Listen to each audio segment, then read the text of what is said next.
China's President Xi has been appearing quite frequently on Weibo lately. Many of his speeches that he gave during his diplomatic trip has been uploaded online. And Xi's trip is also covered quite extensively by Western media such as Reuters and BBC and so forth. Now, the Chinese president has already been to a number of African countries. He also said in Tanzania on Monday that China wanted a better life for African people and that he was offering a relationship of equals. Currently, BRICS Africa trade is expected to surpass the $500 billion mark, with China accounting for the large majority of approximately 60% of the total. Now, President Xi also announced that China was going to provide African nations with a $20 billion loan in the next 3 years, which got many Weibo users talking, and a lot of them wondered why the Chinese government was so fascinated with Africa and whether giving so much money to Africa was a good idea. Let's take a look at some of their concerns and comments. Who cares what the Western countries think? What about Africans themselves? Do they want our help? Western countries are just jealous that Africa is opening up to China and providing China with valuable resources. I sincerely wish that the Chinese government would put more resources and efforts into the poorer areas of China. I know it won't bring as much economic and political benefit as investing in Africa, but the former is out of love and the latter is purely a business transaction. Give Africa money so they can buy our products? Sounds like what we're doing with America.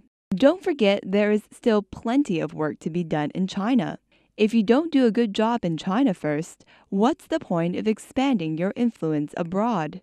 I understand if China has a big energy need, but we shouldn't go around propping up totalitarian governments and helping dictators. According to China's Xinhua News, BRICS nations and China in particular have grown to rank among the top investing countries in Africa, with China currently ranked 4th according to Global Investment Trends Monitor. China's foreign direct investment in Africa was at $16 billion by the end of 2011, with most projects being in the manufacturing and services sectors. However, not everybody is convinced of the BRICS nations' altruistic-sounding partnerships, as there are also many Africans who are wary that the 5 nations led by China will bring about a new era of imperialism. Now, some of the skeptics want the developing countries that are receiving investments and assistance from the new emerging powers to take a hard, close look at the deals they are getting. Anti-poverty activists are also saying that the profit-driven BRICS corporations working in Africa are no different from that of Western companies. According to Reuters, the Nigerian central bank governor accused China of worsening Africa's deindustrialization and underdevelopment by taking African primary goods and selling them manufactured ones. Some Chinese internet users also commented that perhaps the money and the attention should be focused on solving more domestic Chinese problems. But at the same time, there are also many Weibo users who saw things differently. Although, to be honest, most Chinese internet users didn't seem to care that much about a better life for African people, since many didn't feel that the government has done enough to better the lives of Chinese people. Let's take a look at some of their concerns and comments. This is part of the path that China must take if it wants to become a major political power in the world. A lot of our loans just end up becoming gifts. The government is being too high profile with their money. Keeping a low profile and making a lot of money without people knowing is the right way to go. It's hard to please everybody, harder to please countries. You give them money, you give them help, and they think you are doing it for some selfish reason.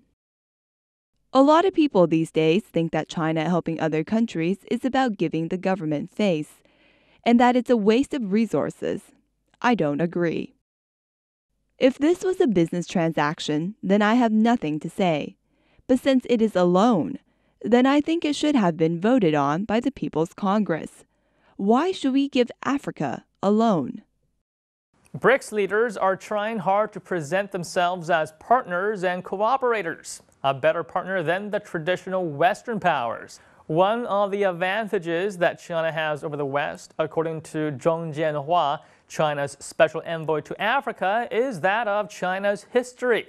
Zhong said that China was also bullied by other countries in its past, and that is a shared experience which many African nations and China have in common. And whether people believe in the BRICS nations' motives or not, the truth is that they do present many developing countries an alternative and the opportunity to pick and choose.